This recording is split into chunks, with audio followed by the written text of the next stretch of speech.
All right, so this is the post-draft pod, first reactions, live reactions.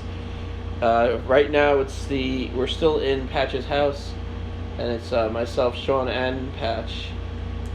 So first of all, thank you, Patch, for hosting. Yeah, it's awesome. Fuck you guys. Get the fuck out of my house. Patch is trying to introduce technology, but we're a bunch of octogenarians that are sitting here like, I want to use paper and stickers. I'm about But- 4 or 5 years ahead of you guys. It's fine. Fucking millennial. All right, so Excuse me. so I'm a Republican. Okay? You're not allowed to use that language with me. not to get political. Holy shit. So yeah, let's go team by team and Well, rip on their decisions. actually, first, can you do the draft board really quick? Or can we find the draft board at this point? I'm sure I can. I So- have it on. You can also go to the link through Facebook too if you want to do it that way. So, but we can start with we'll start with Rob, who had the first overall. Then we'll go Charlie, who had the second position, and then so on. But the team of where is it? Watson, Barkley, Mack, Godwin, Jeffrey. Oh, this helps. You can just click on here and you can see the. The highlights though. Oh, Henry, Derrick Henry, Vance, Eagles, Gallup, Shepard, Davis, Hyde, and Newton. Not to go through pick by pick. I mean, really solid running backs. Just Barkley and Mack, and then the volatility in Henry is awesome.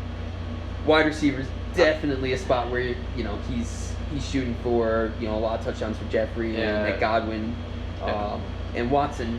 Watson or Newton, he's got really good options with quarterback, which he's gonna have to figure out who to play or he's gonna keep in order to keep the old roster.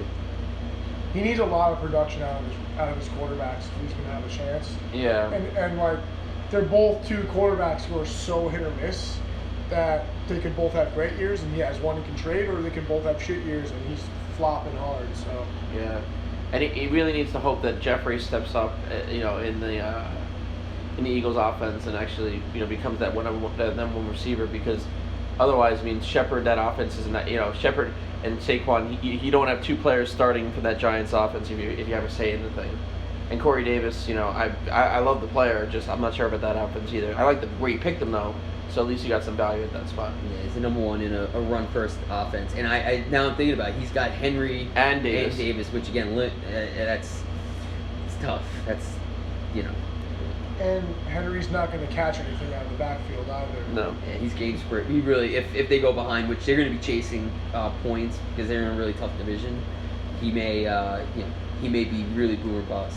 Honestly, a lot of what that team does is going to depend upon teams like Indianapolis and like how much Andrew Luck has.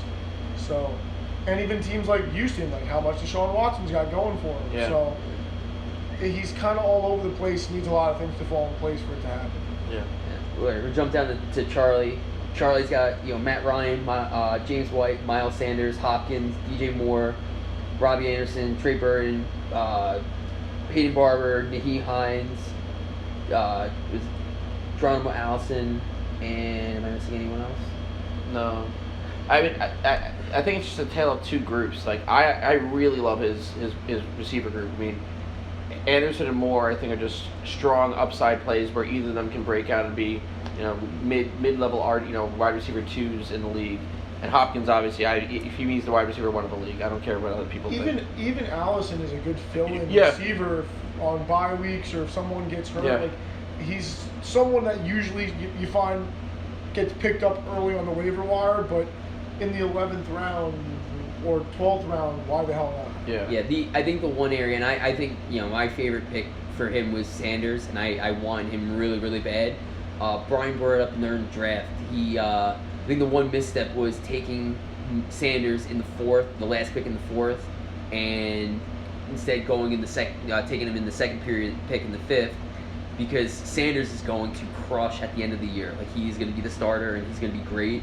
And having a potential fourth, round keeper versus a third round keeper probably is the one misstep because Rob. Yeah, he already had his running Jeffrey. backs. Yeah, he already had at that point Saquon, Derrick Henry, and Marlon Mack. So he wasn't going to go with a fourth running back at that spot. If I'm being honest, considering he didn't draft until late in the third round, He's got a team. This is a team that can make the playoffs Yeah, if things definitely. fall into place. And even a guy like Naeem Hines. I love Hines. I told Charlie that too. All it takes is an injury or just him getting some third down touches, and all of a sudden, this team turns into something that's more formidable than you'd think. Yeah, I'm really high on Hines. So I thought it was a really, really strong pick. And he's got Barber. I mean, he's got Barber, who's the starting running back for Tampa. I mean, it may not mean anything because they may not pass the ball, but he's still a starter, and to get him that late, it's pretty solid. All right, so shit on showing time. Third, I had Kyler Murray, McCaffrey, Fournette, Devontae Adams, Juju, O.J. Howard, Mike Evans, Latavius Murray, Duke Johnson, Matt Breida, Tony Pollard, Anthony Miller, and Dallas Goedert. So you guys can open up on the. I'm gonna rip apart your quarterback because I don't understand taking Kyler Murray ahead of Carson Wentz and Russell Wilson. I just think that's the stupidest decision you've ever made. So what you could have he done. Doesn't have an offensive line or a decent receiving core. Yeah, he's got nothing. You could have been doing like what some of us also did later in the draft, like go Wilson Murray, and have an extra guy. I mean, not like I'm saying you really don't need Anthony Miller or Tony Pollard. Anthony Miller will never start for you. And Kyler Murray would have been there, I think, at that spot in the 11th round. I don't think you would have taken him in the 9th round when you still had guys like Wentz and Wilson. And hell, Cam Newton, Phillip Rivers ahead of them. I don't understand it. Well, like my only justification with that is that pick was the last pick before where I picked Tony Pollard. So if Wilson and Wentz would have gone, it was more or less just a reach. I wasn't high on Brady. Ryan actually plays 14 of 16 games indoors, which would have been a good pick. But I'm not crazy on Wilson. Wentz is in a great offense. The only other thing was waiting for Lamar Jackson, where I took Pollard. But Brian, you could be critical in me trading 3 and getting rid of the opportunity for Zeke. Well, I think it's not your teams. I mean, you still have a sick team. That doesn't really matter when you look at who you're starting day to day. I mean, his running backs are ridiculous. Yeah, I mean, you're basically saying, well, did you want to start?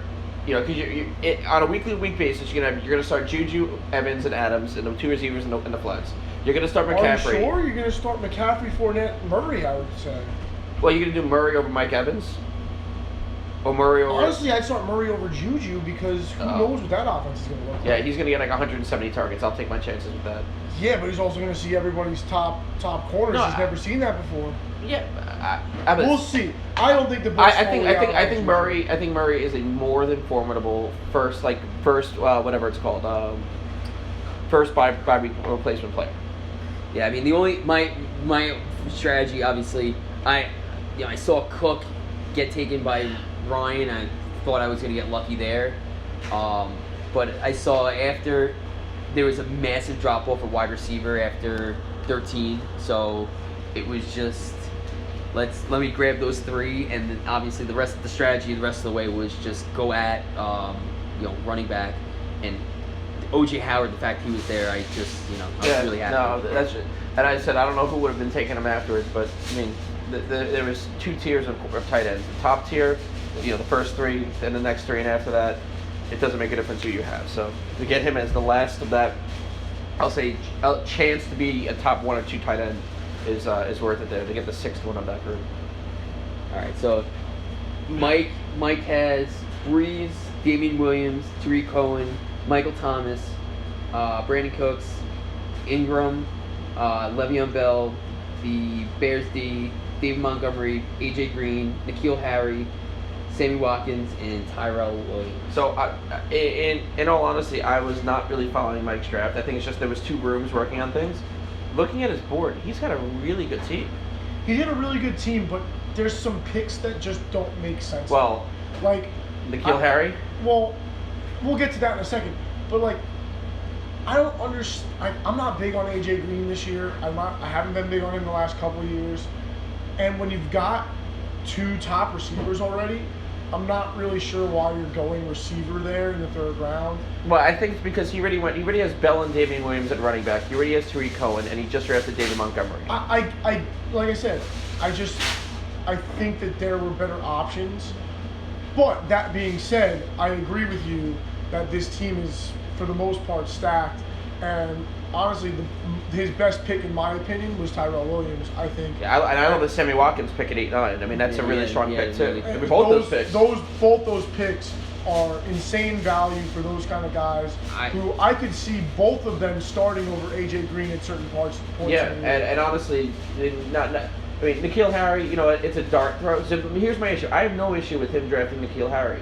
My issue with N'Keal Harry is that, say if he becomes a superstar, you took away his keeper value. He has no keeper value whatsoever, and no one was going to take N'Keal Harry anywhere near that. If he did the same exact 3 picks, but N'Keal Harry at 8, and just switch N'Keal Harry and Sammy Watkins, which I wouldn't have any issue if he had Sammy Watkins at, you know, in the 5th round, and N'Keal Harry at the 8th round. He could have gotten both picks in the same spot and probably exactly the keeper value you'd want to have. Yeah, or even say, like, maybe you don't get Sammy Watkins, but maybe you take someone like an Emmanuel Sanders at that spot too. Yeah. Just, you know, something else you could have thought about. Yeah, the one thing I'm looking at though, Drew Brees has a 3rd quarterback off the board. Yeah, I know there's favoritism, but like He always does it. I'm yeah. not even gonna question it anymore because you know what's gonna happen.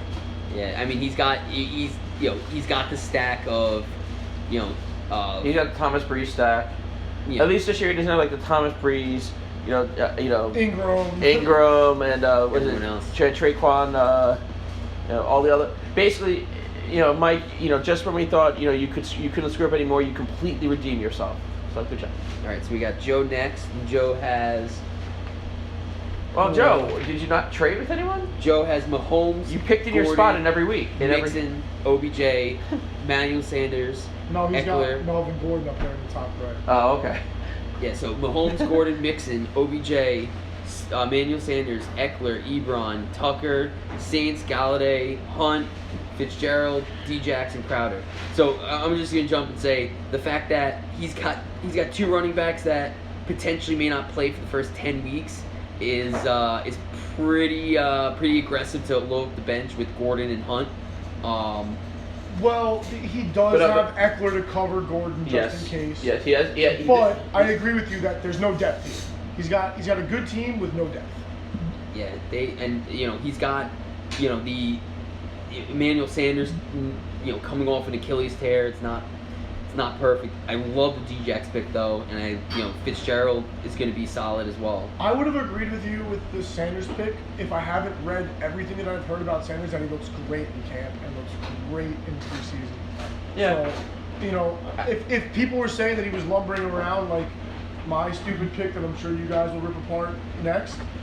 Yeah, but I guess for the same exact thing, they've been saying, I'm looking at the picks after that at the receiver spot. Curtis Samuel has been getting even more buzz in fantasy drafts. Will Fuller, you have Kiki QT who's out in a more explosive offense. You have Marvin Jones who could be that good. You have there were Sammy Watkins. I mean, you have better options and better offenses that were drafted at that position late in the following rounds. I like the Emmanuel Sanders pick. We can disagree there. I'm not huge on Kenny Galladay in the 3rd round. I think Galladay is such a boomer bust player that he's going to have those 2-3 weeks, but then after that he's going to get 3 points maybe. It's just it's the Lions. Yeah. It's just that's who they are.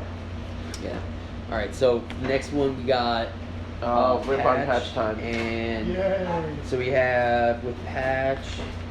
I'm Starting also, quarterback Vincent Testaverde. So you got Mayfield, Lindsey, Jones, Kupp, Hilton, Cooper, Kelsey, Rams, Landry, Drake, McKinnon, Sutton, and Enunwa.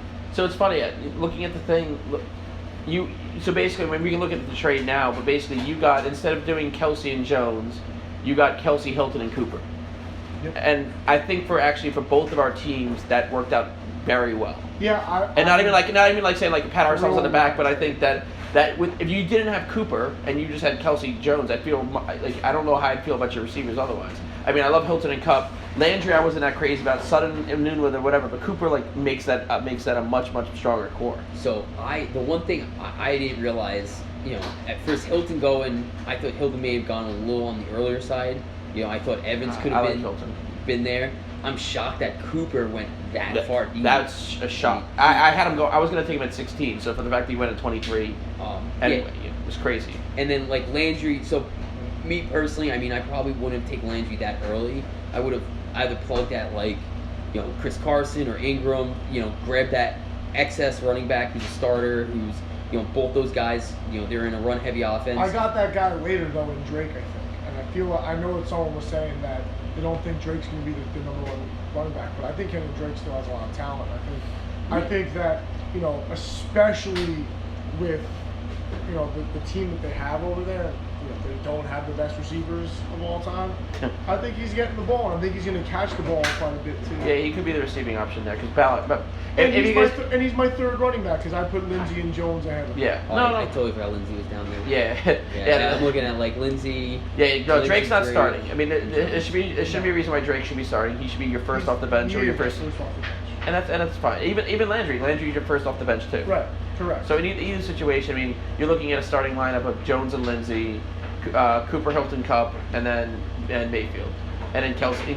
You forget about Kelsey because he's just sitting there, but like, no, that's the guy. So, that's even though you might be, let's just say, a little bit weaker than some other people at running back, you're going to be stronger every single week, regardless of who's against at the tight end position.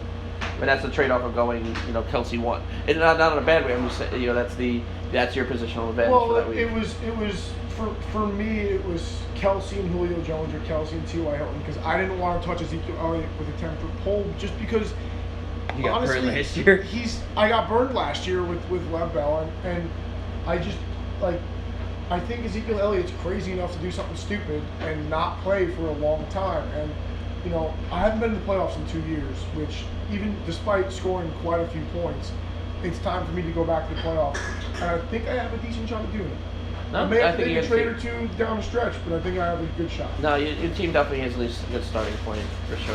All right, so we got Tim's next, which Tim, you didn't have the start, but looking at his team and reading it now, Goff, Carrion, Chris Carson, Tyreek Hill, Dante Pettis, Darius Geis, Austin Hooper, Zerline, Bills, Funchess, MVS, Moncrief, QT, and is it Ficken?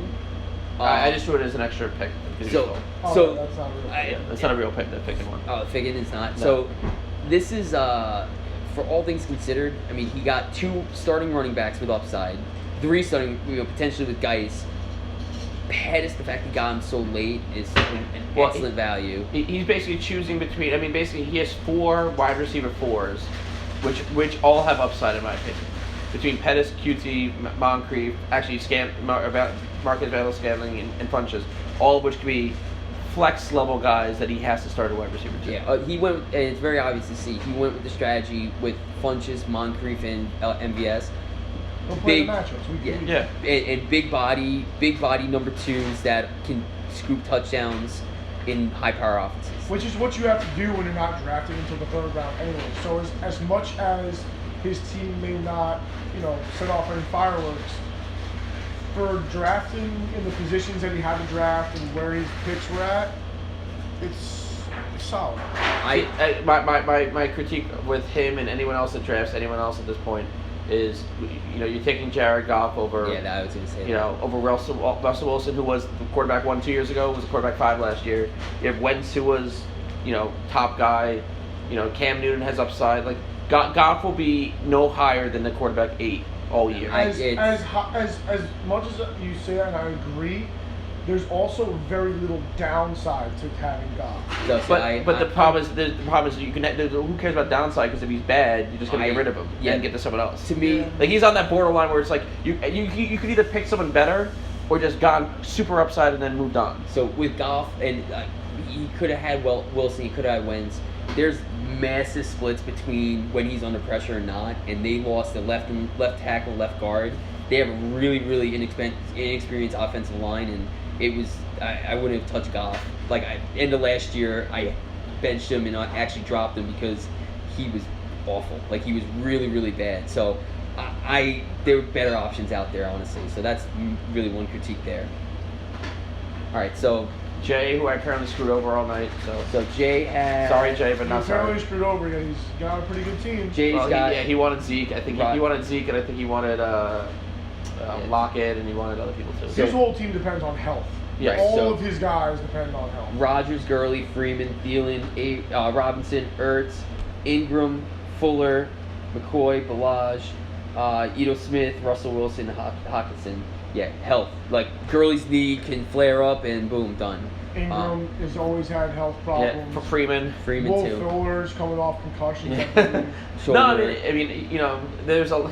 I guess it's one of the. But I mean, here's the thing: does he have depth at the running back position? He still has McCoy and Balaj. I can't wait for McCoy to be Traded? starting running back of the Kansas City Chiefs. It's gonna be awesome.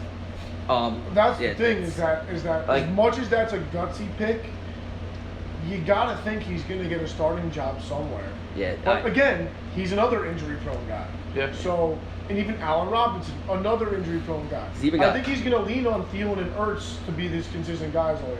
I mean, he's locked up the Atlanta backfield. He's got 5 starting running backs right now in what? Gurley, Freeman, Ingram, McCoy, and Balaj. So nothing. Bad. Well, Russell Because- Russell Wilson isn't my guy. I'm not big on him, but if you look at his fantasy stats in the past 3 years, He's there. he's there, and to get him in the 10th round, Yeah, it's pretty ridiculous. with some of the guys who went before him. I mean, considering you've got him and Aaron Rodgers, Yeah, and Aaron Rodgers, who also has been injured the last 3 years right? too. So just having him as a backup, or having the option to trade one of these guys later on, if you get a guy that's injured, you know, say you go, you know, 2 running backs get injured in the first 5 weeks, well, he's got chips to play with at Yeah. least. Yeah. You Yeah, know? and or if someone loses a quarterback, that's a very. I mean, people are going to go on the waiver wire, or they're going to say, well, which teams have an extra quarterback to drop, and he'll have one in a heartbeat that's easily to get rid of. So. But without drafting a kicker or a defense, you He's gonna- figure he's going to lose Ito Smith and Hawkinson. which is fine. fine. But if he does end up having to deal a guy like Russell Wilson, or if someone's getting hurt and you can't deal Russell Wilson early, then who do you drop? You're going to lose some upside with guys like Ballage, or are you going to drop a quarterback because you really can't afford to drop anybody else at that point, considering you got to know that almost your whole team is injury prone. Right. All right. So we got Brian's next, and Thank you, Sean. Wentz, Kamara, Thank you for David giving me Johnson, Jones, AB, Hunter Henry, Zeke, Bucker, Lockett, Samuel, Henderson, Edmonds, and Madison. So, you know, the Zeke pick is just the fact that it's a high risk, high ceiling. That could be a league winning pick. When But you have David Johnson, Alvin Kamara, you can afford. Yes. You can afford to do that. And that's I why mean- the trade happened between me and Brian to begin with. Because at that point, you know, I'm sitting with Philip Lindsay, who I'm high on Lindsay. I love Lindsay, but he's not Alvin Kamara. And you know, David Johnson is due to have a better season. You know, you would hope, and with Kyler Murray there, pass catching particularly. Yeah. They're I gonna mean, be even running last year, he left. was still the RB9 last year, but it was still not the year you want to have. You wanted to be. The pick that I think is make or break for Brian is Antonio Brown. Yeah. What are you going to get out of him? Is Yeah. he going to retire? I doubt it. But I didn't want to take Antonio Brown, but for me there was such a huge ceiling difference between him and Cooks and Cooper. if you get even 75% of what Antonio Brown's been in the last Yeah. 2-3 years, you're golden there. Yeah. But you know, he's in a completely new offense with, you know, a very Oh, no, shitty quarterback.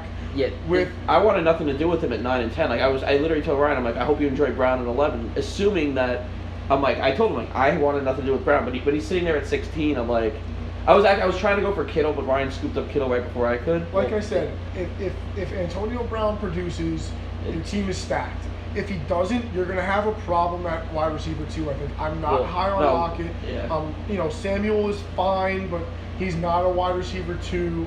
He's a flex option at best. See, And then you don't know what you're getting out of Zeke. You know, you're figuring he's at least going to miss a couple weeks, I would think. Yeah. Just with the stubbornness that goes on there. So, you know, as much as it could be a stacked team. There's a Yeah, couple so- question marks. So to me, I'm actually looking at the team, and I'm thinking about the championship team I had a few years back. You know, he had the three running backs. It was what, Gurley, Zeke? Zeke, and Freeman, and essentially Zeke was the swing player in mine, where I was inheriting the 6 game suspension at that same spot. But you at knew he 6. was coming back. Right, and But ultimately I know Zeke's going to be coming back too because he can't sit out the whole year. This Yeah, is- but he could come back week 10 and you could already be out of the playoffs. By now. So That's the thing. I don't he's- think with my team I'll be out of the playoffs, and that's why I don't.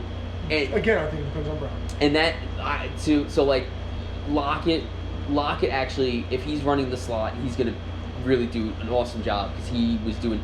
He had 485 yards and 23 receptions in the slot when Baldwin wasn't around, and he's gonna just crush. It's not even.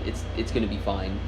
Samuels is actually getting better hype than DJ Moore, and that's like the secret of like the Panther offense. Yeah, he's supposed to be kind of in a wide receiver 1 spot now, which is kind of crazy to think. Yeah. No, I wasn't that huge on him, but I'm like, everyone seems to be talking him up a whole lot more than what he is. So I just don't trust anyone in that offense besides McCaffrey.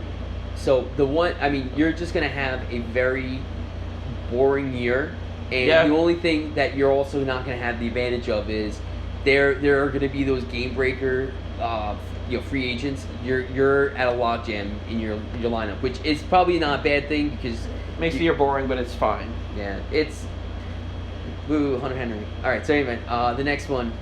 Carson Wentz round 10. All right, so we got Lamar Jackson, Sony Michel. By the way, fuck you, Chris. Rashad Penny, That's all I'll say. Stephen Diggs, Robert Woods. Who's his tight end? Njoku. I wrote that down. Jordan Howard, Gostowski, Vikings, Deion Lewis, DK Metcalf, Phillip Rivers, and Kenny Stills. I'm hoping Konami Code Jackson just goes absolutely ape because I looked at personally Murray and Jackson. Those are the two that have that game breaking that could potentially change the entire fantasy outlook of what the quarterback could be. Jackson averages 12 to 15 rushes a game, and he didn't even hit his potential as a passer. So if he hits that potential, he could revolutionize the game like Michael Vick. That's if he. You know what though? I'm sorry. He's got RG3 written all over him. That's good all comparison. over him. He's too small. But He's gonna get hurt. And if he does, he still has Phillip Rivers. Right? No, he did a good job in backing it up with Rivers, and I understand what you're saying. You know, the guy that's going to revolutionize the game is not Lamar Jackson, in my opinion. I know that a lot of people are high on him. I am not one of those people. I'm going to be Chris, you're not going to like me after this, but I think your team is fucking garbage. Yeah, well, I think they're really bad. Yeah, well, I think he punted on this year. He did. He picked up. He has my first for next year. I know that. He has some other picks for next year too that he picked up. No, he set himself up for next year, but I mean, Rashad Penny's your RB2. Well, like Penny, he's supposed to get more work. I mean, I know as an RB2. As an RB2? Yeah, it's tough. He's a decent bench player at best. I would start Jordan Howard over him anyways, but I mean, you have a Patriot running back as your best running back. The Patriot running back situation is a mess. They all have one good week. And the problem is, though, there weren't a ton of other options at that point either. Though. I understand that, and I'm not saying that this is Chris's fault. I'm criticizing his team, not his drafting style. Yeah. And Chris, I'm gonna take you to task, and I'm sorry for doing it, but man, Sony Michel was available as a 7th round keeper, and between Michel, Edelman, Boyd, White, I mean, you could have had Michel as a 7th and then kind of navigated your way, but. Woods and Diggs is fine though. You're setting up for the long haul. Or you got Ryan, who you have Luck, Chubb, Connor, Allen, Ridley, Kittle, Dalvin Cook, Christian Kirk, D.D. Westbrook, Damian Harris, who else? I have Westbrook twice, Royce Freeman, and James Washington. Am I missing anyone else?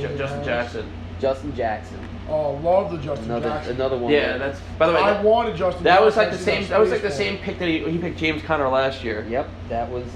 Justin Jackson, I think will overtake Eckler at some point. Yes. If Melvin Gordon is not there. Yeah. And I had him on my team last year, and I wanted him back. I didn't realize he was still on the board. To be honest, I made a stupid pick in McKinnon. If I don't take McKinnon, I wait until where I have the Rams, and that's where I take Justin Jackson. Yeah, I just assumed he was already gone. When I took Chase Edmonds, I mean, granted, he's a DJ backup for me, but if I knew Justin Jackson was there, I would have taken him too. Justin Jackson is potentially a game changer. He's got a very solid team. Kittle's going to be very good again. Andrew Luck in the 8th round. This is ridiculous. That's just Honestly, though, you don't know what he's gonna be. He could be out in week 2. Yeah, the problem is if you follow some of the injury stuff that's going on with him though too, it's that lingering calf injury right now. They said something like it's a 60% chance of reoccurrence for injury. It's just, granted, it's quarterback, it doesn't matter, but it's still one of those things where he's not really practicing now.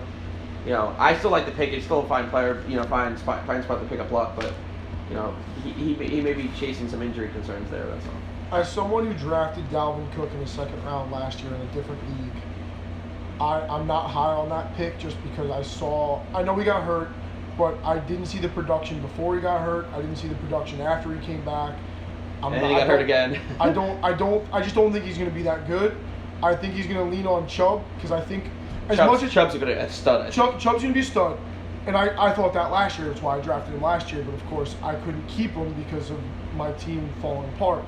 But Connor is the guy that I actually don't think is going to have as good a year as people are predicting. Yeah, I don't think so. I think they're going to stack the box against Pittsburgh this year. And they're going to say, all right, try to throw the ball because we're going to cover Juju and we're going to cover Connor. And they're going to try to make Big Ben, who's sucked in the last year or two, Dante Moncrief try and to throw those other guys.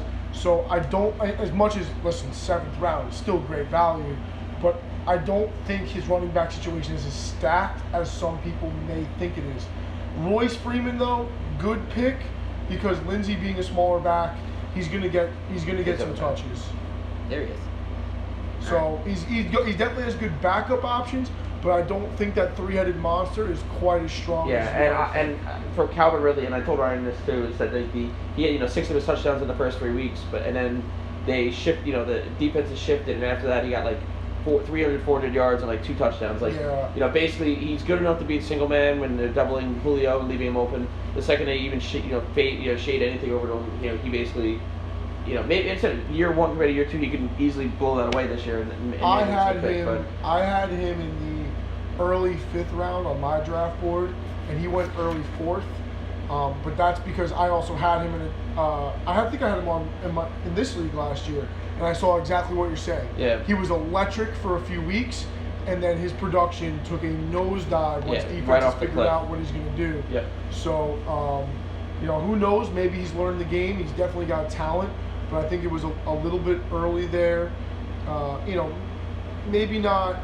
Maybe there wasn't so much else. You can talk about like an Alshon Jeffrey. Yeah, I'm looking at Alshon, Robbie Anderson, Allen Robinson, Tariq Hill. No, I'm sorry, Tariq Hill was kept. Yeah, for me, I would have. You're not looking at much. You're looking. Honestly, you go way down the list there. You have Anderson, Jeffrey, Sanders.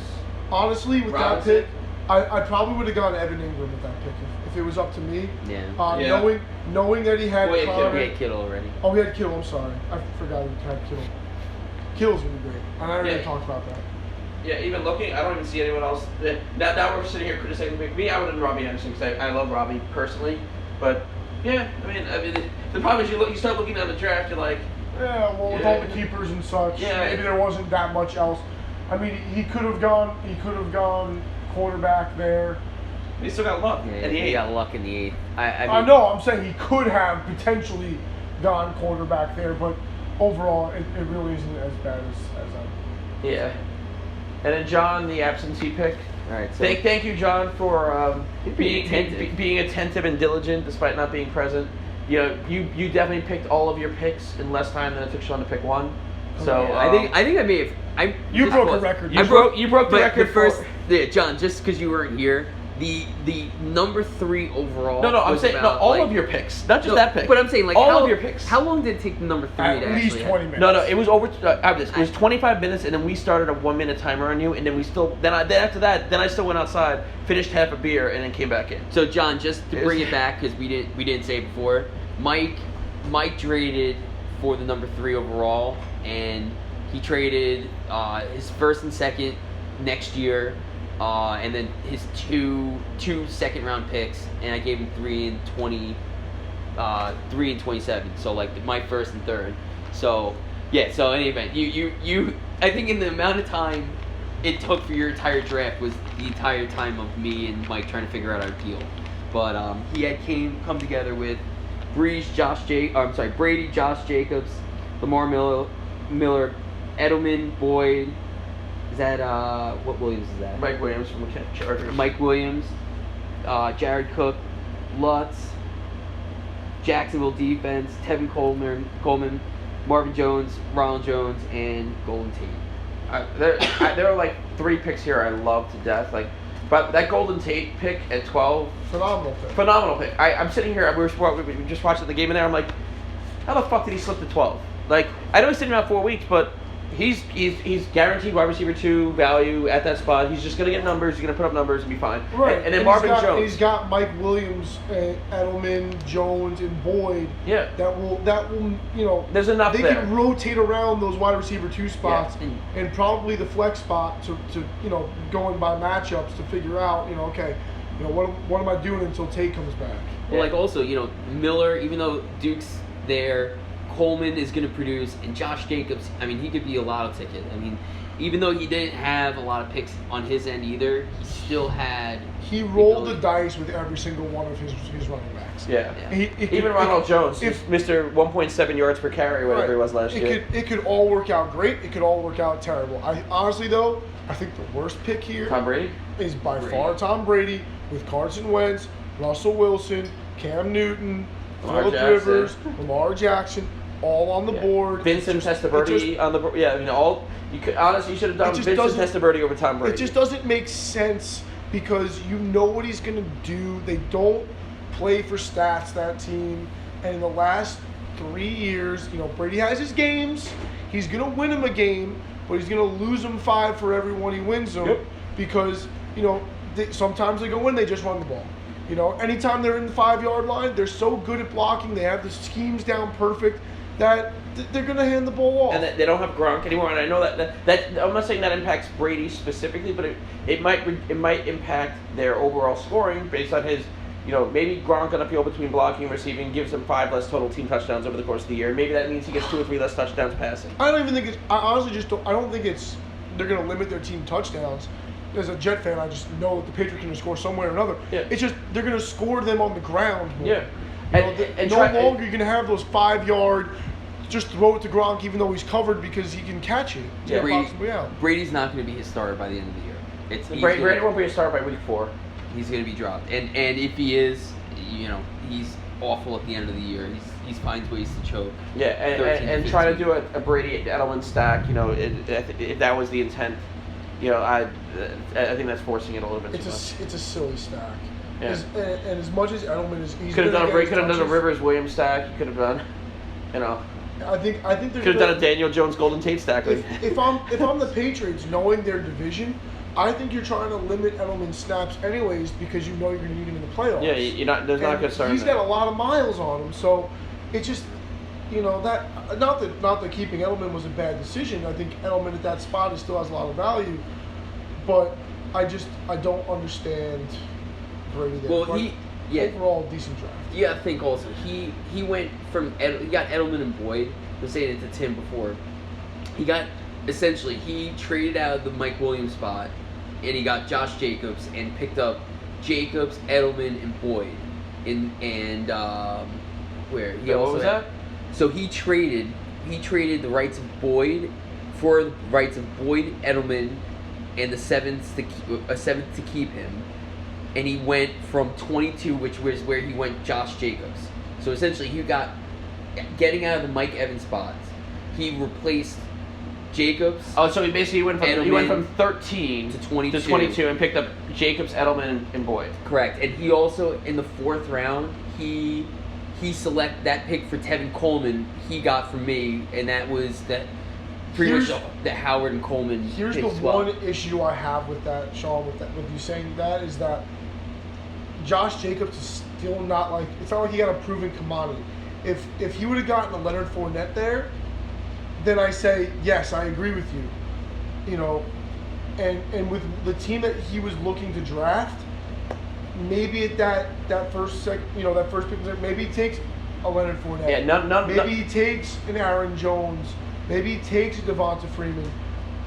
To get Jacobs is nice to have those other things, but you could have gotten Edelman later. I don't think Boyd's someone that was highly coveted, especially when you get a guy like Mike Williams, and you can pick up guys like Golden Tate and Marvin Jones later in the draft. See, I think exactly, especially for how well he drafted wide receivers late. Like, to me, there's no difference between, and I know Edelman's different, but I don't see any difference between Boyd, Marvin Jones, and Golden Tate.